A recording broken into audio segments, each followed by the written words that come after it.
Hello and welcome to Fiction Fans, a podcast where we read books and other words too. I'm Lily.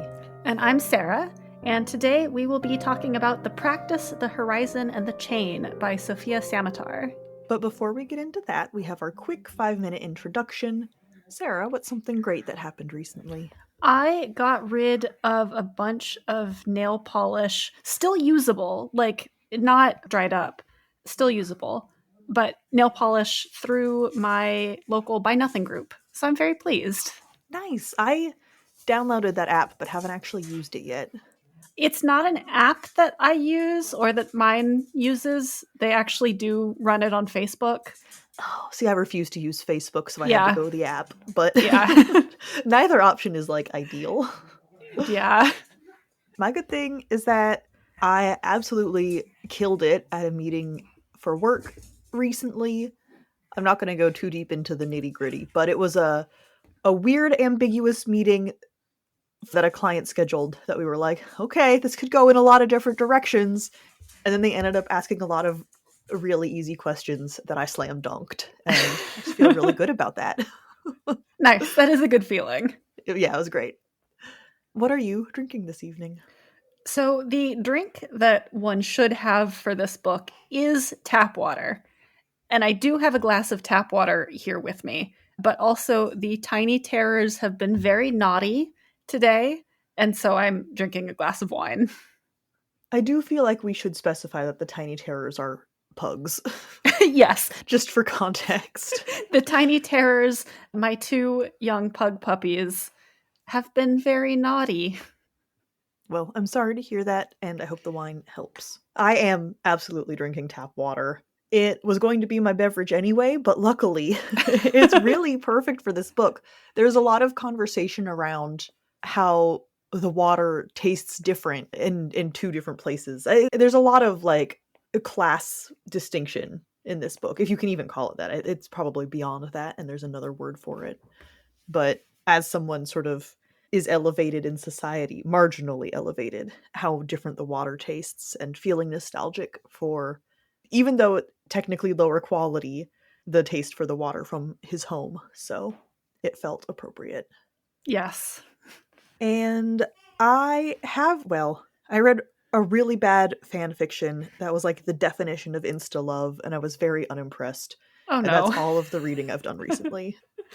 Let's see, since our last recording, I have not done any Solsticia reading, even though I should be doing Solsticia reading. Oh yeah, should I have admitted that I read fan fiction instead of Solsticia? No, because we have a deadline. We gotta get on this. I'll make the deadline. I just am not allowed to complain about frantically finishing. Okay. But we do have a deadline we have to meet. But I have not done any reading this week. Except for The Practice, the Horizon, and the Chain. The Practice, yes. That was the first one. I wanted to say Progress, and I was like, I know that's not right. I always remember the three different, items in the title, but I can never be sure that I'm getting it correct. I want to mix them up. That's my problem with it. So this is a very science fiction setting book. It takes place on a society that lives on a fleet of spaceships. They are supported by mining, theoretically, although how exactly that works is unclear. Some of the logistics are a little vague, but that's fine. It doesn't need to be clear. No, and the feel for this book, especially in the prose and just the general storytelling, was very folkloric, which it fits with the story of we start with people at the lowest level of society and sort of watching them build mythology and folklore. So it felt very appropriate in that way. Yeah, there are two very distinct tiers of society. There are more than just two, but there are two very distinct tiers of society. There's the people who live in the hold, which are the lowest of the low class. Yeah, the miners. They're essentially slave workers, I would almost call them. They're chained together. It's a very unpleasant living conditions. Although they, it's not like a violent society necessarily I don't want to say society again. I've said it too often. Culture. Yeah, within their culture, but violence is being perpetrated on them. Very To them. oppressive. Yeah. I think Samatar actually uses the phrase chain gang. It's very much the like classic vision of like when you think almost cartoonish of people in a chain gang like hammering rocks all chained together. Yeah. And then there are the people who live above in the world, and they are, well, we mostly see the academics, but there are all kinds of like tiers within that caste as well. But they are very much the higher level of citizen. Interesting. I would have divided it into the ankleted versus the weightless, I think the main character calls them. Yeah, So he calls them the weightless. the people in the hold obviously have their ankles chained together and live their whole lives that way. But then there's sort of the middle class, if you will, aren't chained together, but they still have anklets around one of their legs. And that is a marker that they are not totally free in a way that the other people, the highest level of society, is. Yeah, the ankleted are still second class citizens. And it's in one of the ways that Samatar indicates this, which I thought was really interesting, is that none of the characters who either from the hold, the chained, or the ankleted are ever given names. For the reader, anyway. For the reader, yes. Because the professor does have a name, and the main character, the boy, at one point is like, he's told her name, and it's just like, completely, nope, doesn't even register it. Yes, specifically, the reader is not given their names. Yes. Which adds to the very, like, mythic sense of the book, right? It's not a boy, it's the boy who is doing these things, who is not going on this adventure, but who is in the situation. Through these events. Yeah, in this situation. And then, of course, also dehumanizing in a way, right? Because plenty of characters have names. Well, and I think that's the point that Samatar is making. Yes. You know. Yeah. Oh, man. So everything about the prose in this book was very thoughtful in that sense. Except, not except, this is still, I'm sure, part of that. Except it bothered me immensely. Because the first, like, couple of pages, the boy talks about how they eat pap. And this book, actually, I won't blame the book. Samatar wrote the book. The word pap happens way too many times in a very small handful of pages. And I hate that word. I do not like it. It makes me think of a pap smear. I know that's not the only use of the word, but I could not get over it, and I was so glad when it stopped. It was very distracting, yes. It was very distracting. I know, like, the meaning of the word, but I can't separate it from that, in like, those associations in my mind. And for a while at the beginning, I was like, I'm gonna have to complain about the prose in this book, aren't I? I wasn't. It was okay. It stopped. But it was about to ruin the whole novel for me. Well, but that's not a prose thing. I mean, that's a word choice thing. Diction is part of prose, but yeah. I mean, it was so bad it would have ruined the prose. And part of it was how often it's used in a short period of time. Because I couldn't get away from it. Yeah. But that was very short. They stopped talking about it, yeah. If you start this book and get in 2 pages and you're like, oh, fuck no, it stops, don't worry. The other thing about the prose, though, is that the boy is experiencing, I'd say, almost religious visions that I'm not going to get into in the non-spoiler section. But there are descriptions of the connectedness of all living things and his experience of that. And it gets very abstract many different times. And I was fine with it, except that it eventually did start to weigh on me. And eventually I did leave a comment like, oh no, I think this lost me. But luckily, that was in the very final chapter. So, like, if it didn't get too bad until the very last time, clearly it wasn't that bad. There's a lot of very spiritual imagery in this book that he experiences. Yeah. And it's very abstract as well. Sometimes it had more concrete metaphors, and those were obviously easier to interact with. But there's quite a lot of it. I do think if the book was longer, I would have still been lost at the same point. Not lost, but no longer on board with it. It would have lost you. Yes. At that same point. And so it being, my note is at 85%, except there's enough back page material that I think that's actually like 95%. So it was fine. But if the book was twice as long, it would have been halfway, and that would have been too bad. Yeah, but it's not. I mean, it's a very short novella. It shouldn't be longer, I don't think. It doesn't need more space. I think what I'm trying to say is it does swing big with that kind of thing, but because it's a shorter book, that's fine. Yeah. Yeah. And that's one of the beautiful things about shorter works, right? You can kind of go harder on stylistic choices. And even if they do start to weigh you down eventually, it's fine. I can get through this much of a book like that. And I'm glad I did. I really enjoyed it. It was sad. Yeah. I mean, I was going to say something about the ending that is maybe slightly of a spoiler.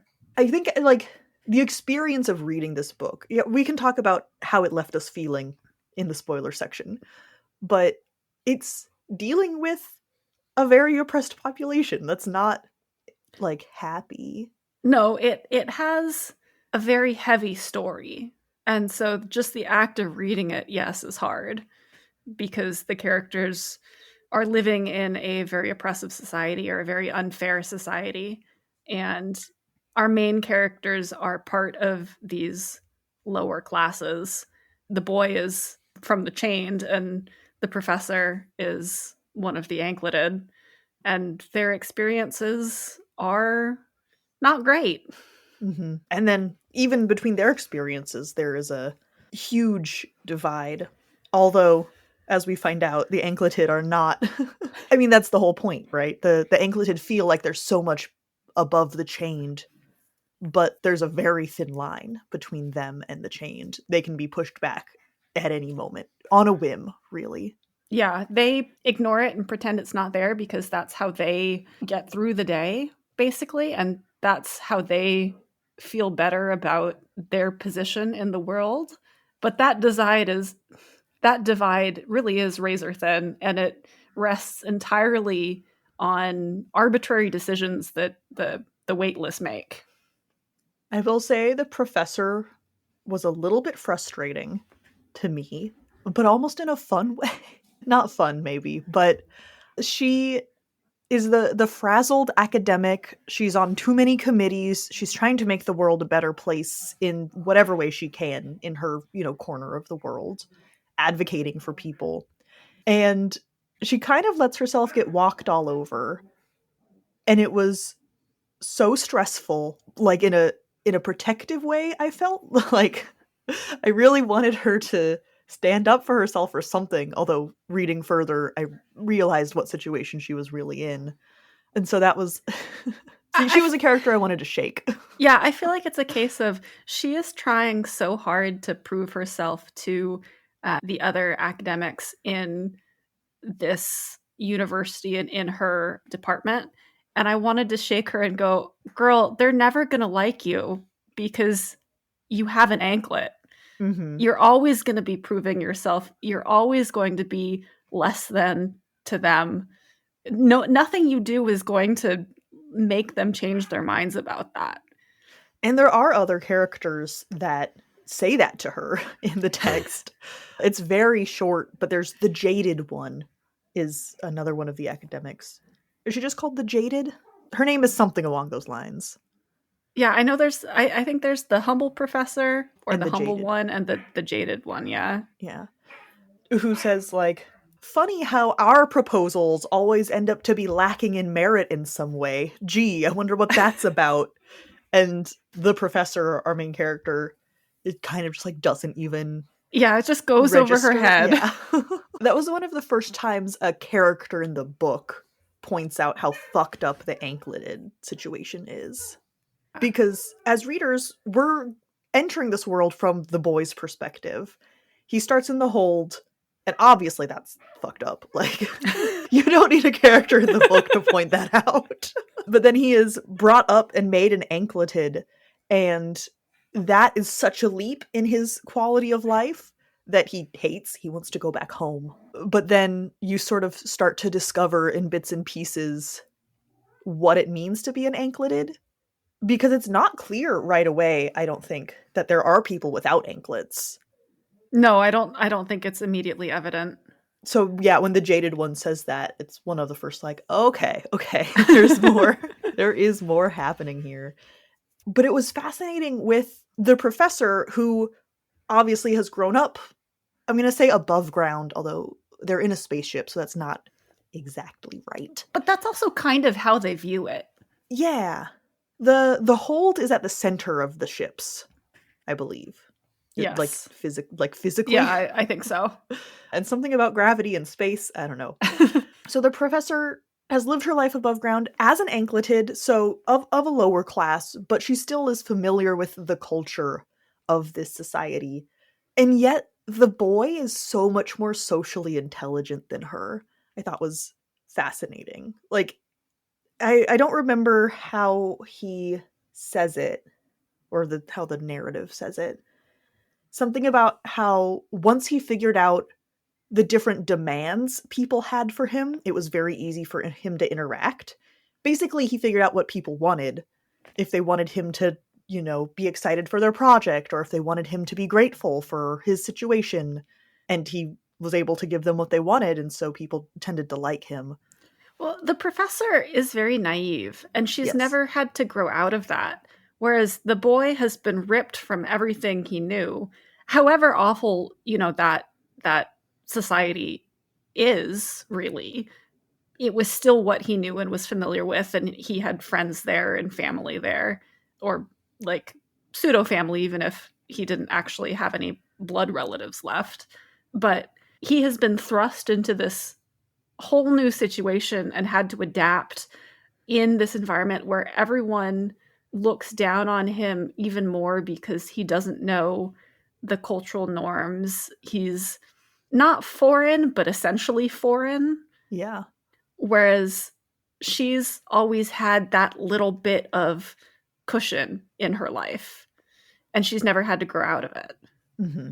But other than, being horribly overwhelmed and not understanding the culture, he does a remarkable job, I think. Oh, Just absolutely. amazingly resilient. He has a very strong character, I think. Just like a lot of inner strength. Yeah. I mean, obviously you feel sympathy for him, because I wouldn't even say it's hard not to. Like, the book is designed for you to feel sympathy for him. But in many ways, he is navigating his situation more adeptly than the professor. He's certainly, like you said, he's more understanding of his true situation than she is. And I think that is partly what allows him to navigate it better. Maybe not, the entire reason, but it definitely helps. Mm-hmm. He's insightful.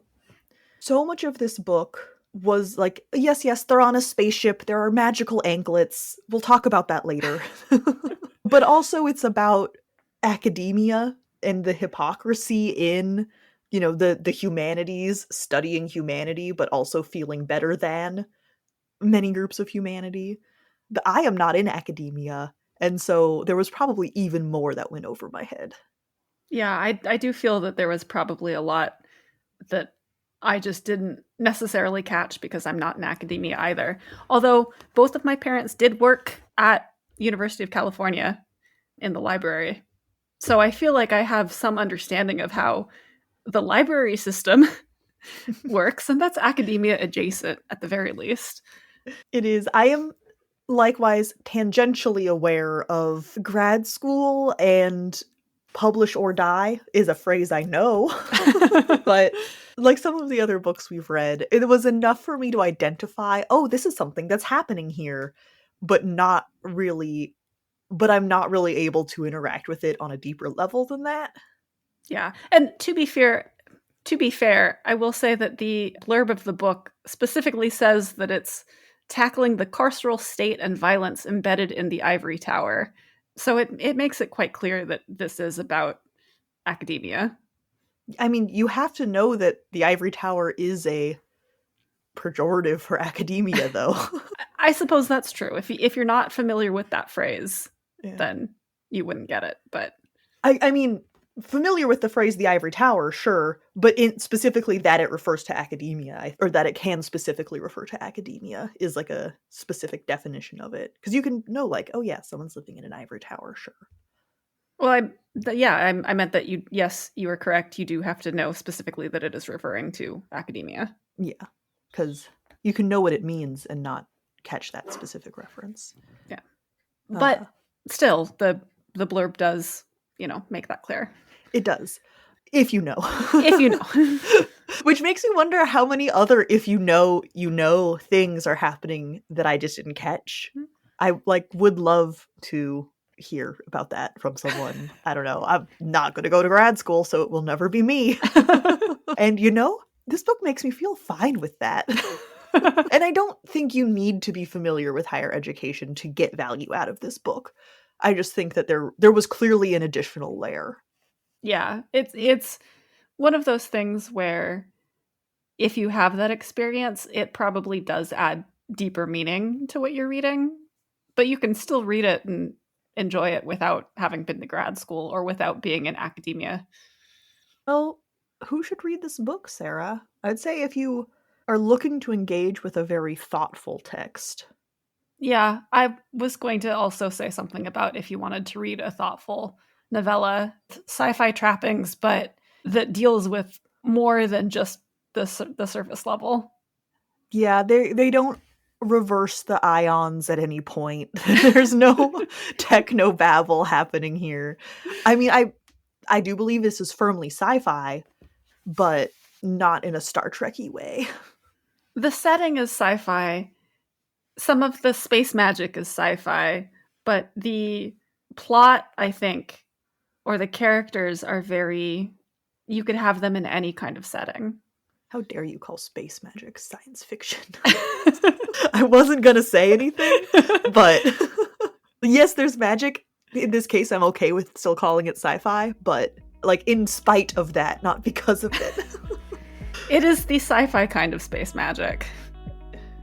Philosophical space magic. This episode of Fiction Fans is brought to you by Fiction Fans. That's us. We really appreciate our patrons because otherwise we fund this podcast entirely ourselves.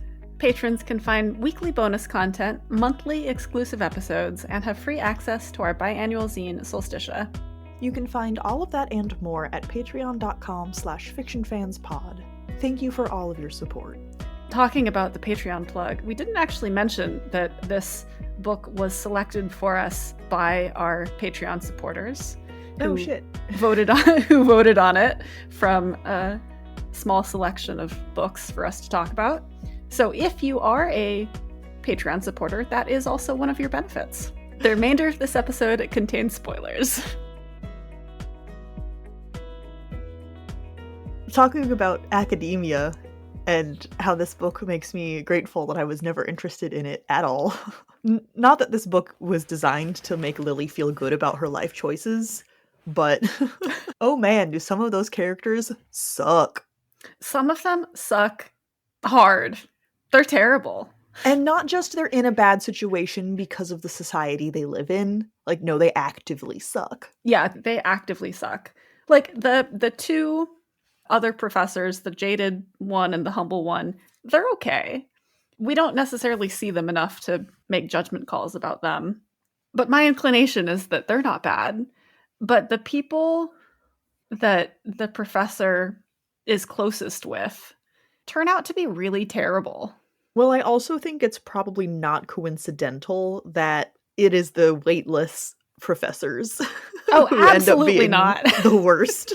Absolutely. That is not a coincidence at all. Oh, you mean people of great privilege don't acknowledge or recognize their privilege and end up accidentally kicking down the people around them? Accidentally. I'm making big ol' air quotes there. Well, okay.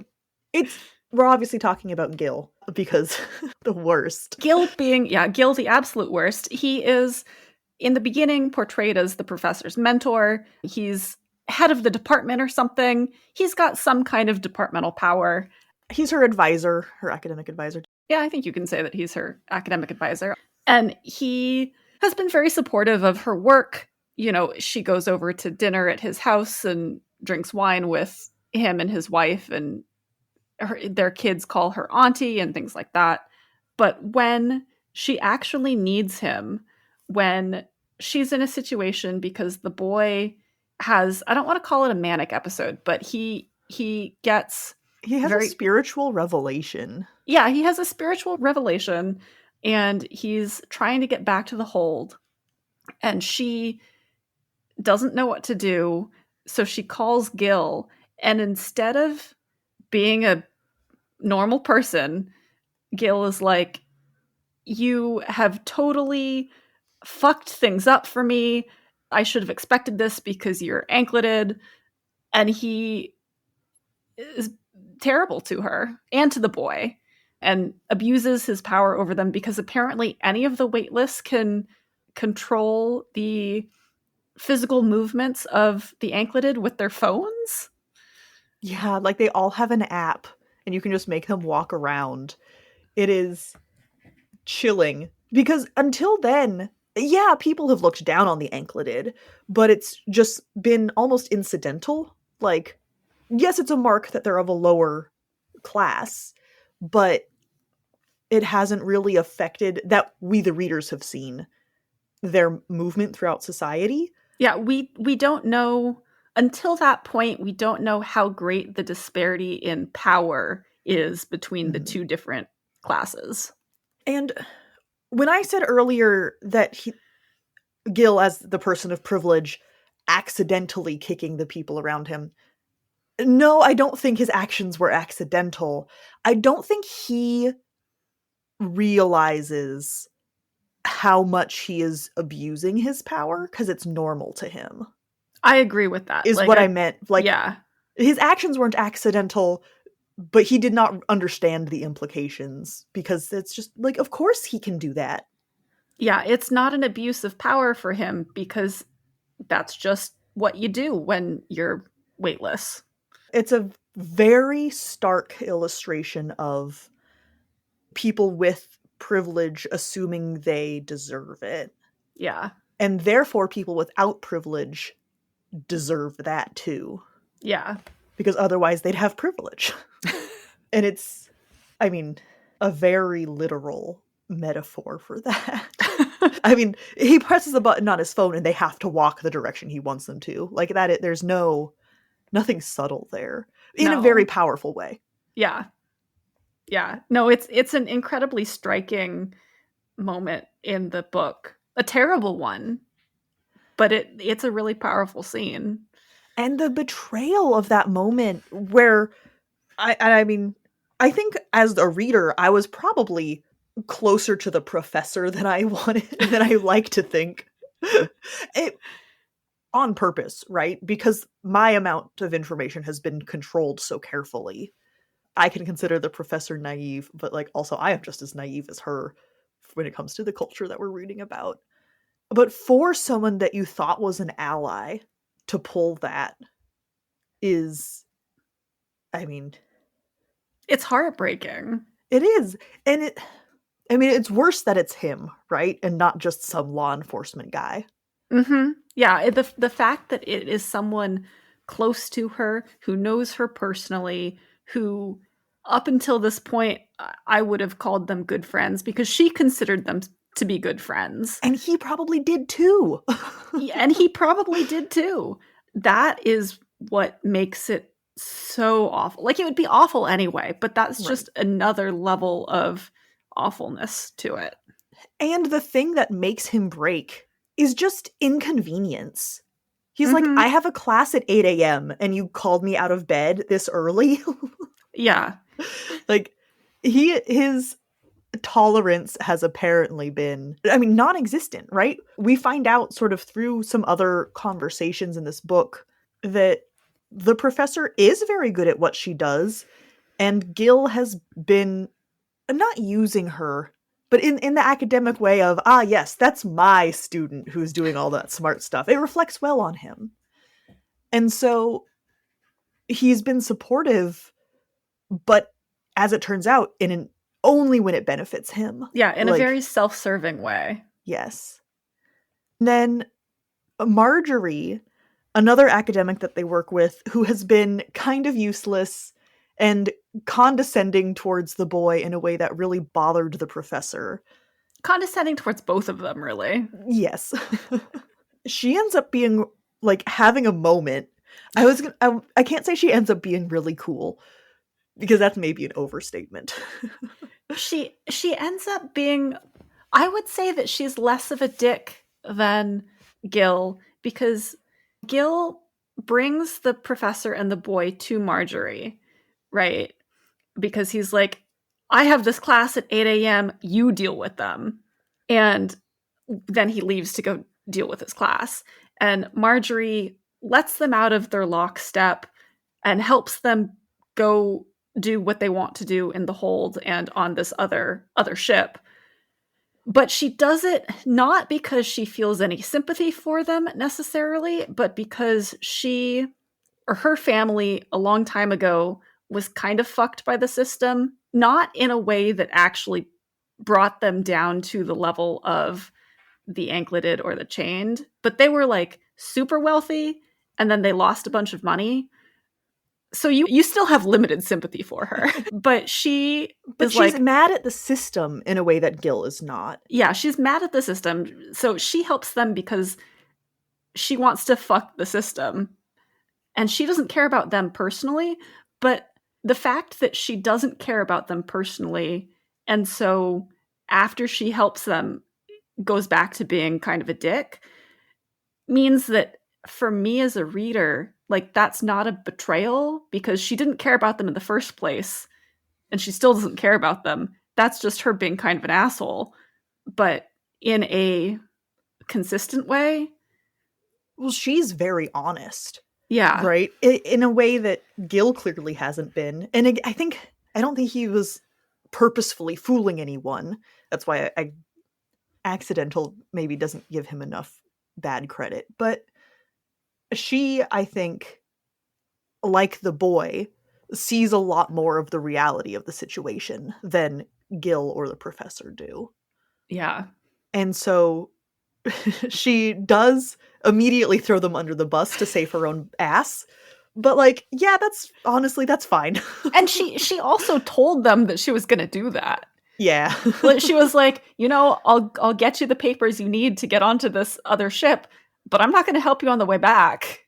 Yeah. And something about that honesty is it's obviously more refreshing than any of the other characters. But her motives were so unsatisfying in a book that is so philosophical. The boy has been learning how the anklets are all connected, and he can communicate with other people that have anklets. And that's how he finds this person on another ship. He knows exactly where she is. He's kind of having a religious experience on one side. And then in this book, immediately on the next page, is Marjorie the practical. I think she even calls Gil an asshole. She does. She's just delightfully straightforward. Yeah. She's also self-serving, but in a way that doesn't feel as bad, because there's no hidden... I mean, Gil doesn't necessarily have hidden motivations, but with Marjorie, yeah, it's straightforward. There's no pretense of even to oneself of, I'm a great person because I'm helping this ankleted. Right. And having that in a book where there is so much philosophy and oneness and understanding your position in the universe and how everything fits together, and then she's over here fuck that guy. I really loved her motivations, even though they were not satisfying from a humanistic perspective. I think it was a down to earth, a realism that was a good counterbalance to all of the mystical religious stuff. Well, and you get Gil, who professes that he is this good guy who has advocated for the ankleted and helped the professor and done so much for her. And then when push comes to shove, he, like, doesn't just let her down, but actively fucks her over. Yeah, I mean, he perpetrates this continuation of violence against her.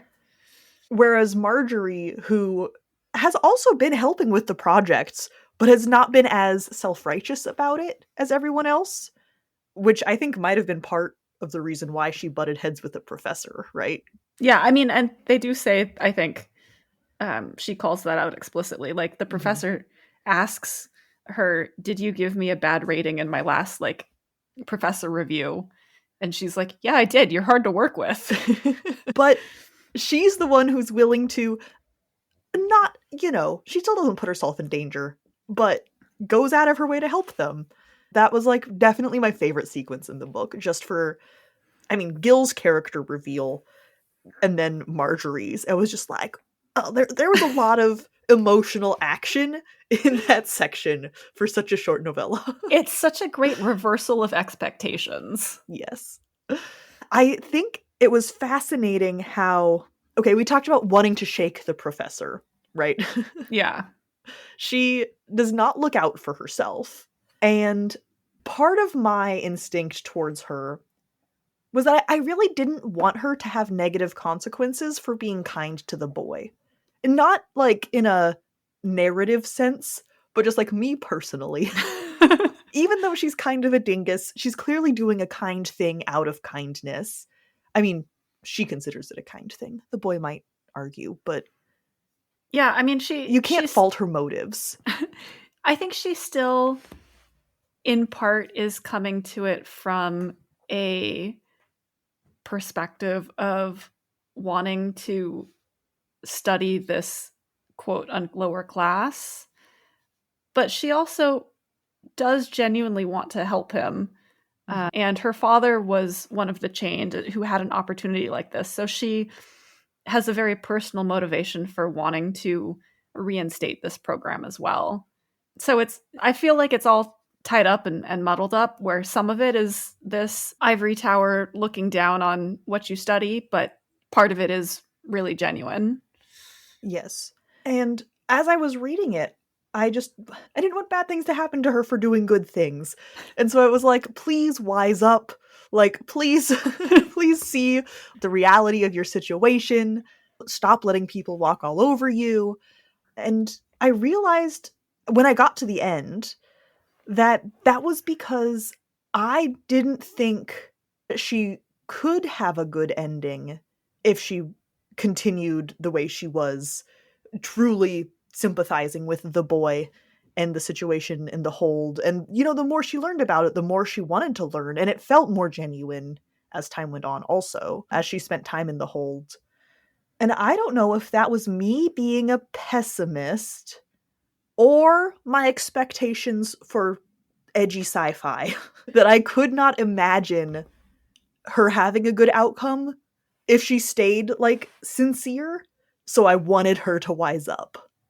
I mean, maybe a little bit of both. I do think that there is some edgy sci-fi where you get a bad ending just because that's the edgy thing.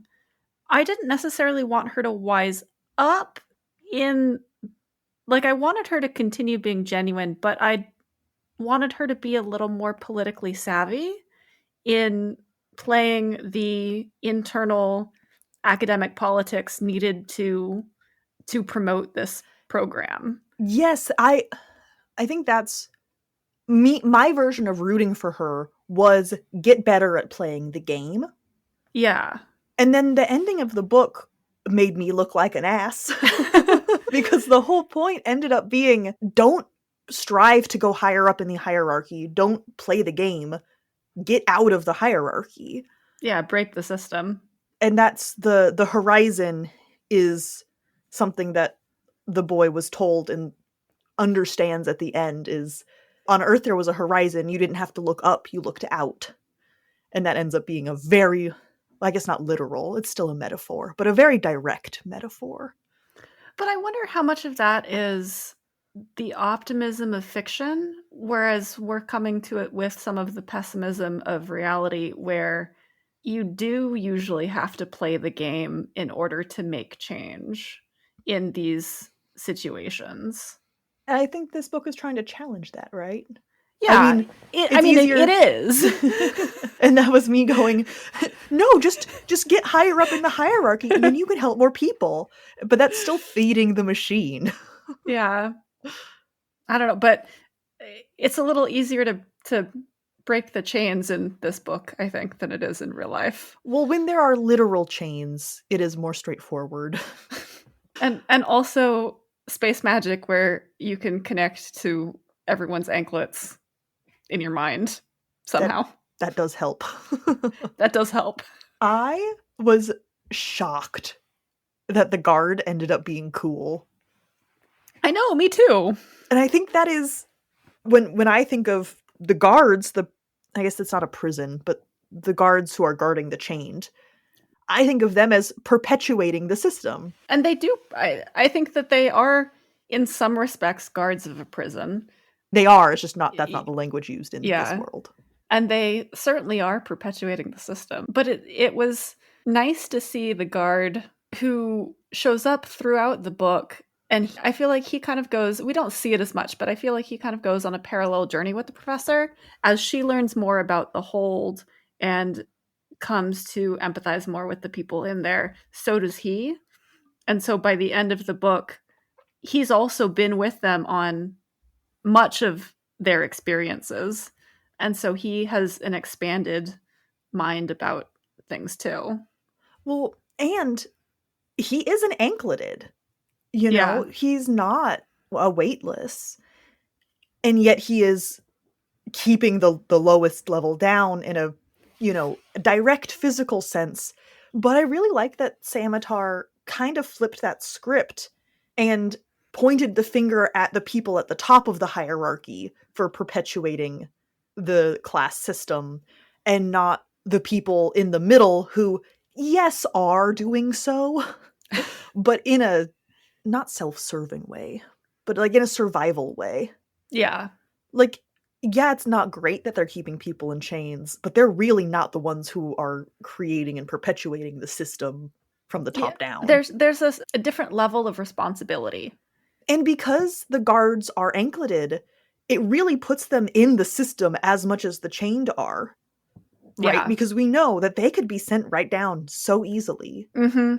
Yeah, they live with that fear their entire lives, basically. I think all of the ankleted do. That's the impression that I got. Like one wrong step and you'll be threatened with being sent back to the hold. Mm-hmm. It was a very powerful book. I quite enjoyed it. Like I said, the final religious experience lost me a little bit, but I think I actually would have benefited from reading this book across a longer period of time.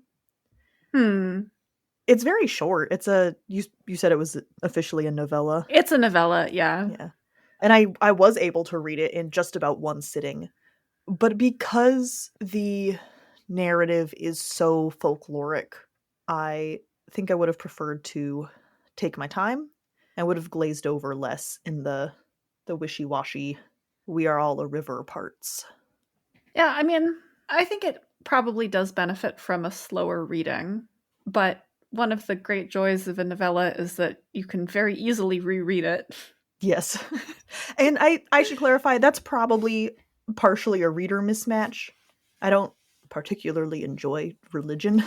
And so I think it is more a comment in the book's favor that it took me so long to get over it than anything else. Yeah, probably. But yeah, I really enjoyed this book. I don't know what I expected going into it, but I'm very glad that we read it for the podcast. Me too. Oh, I went in completely blind. I only knew the title.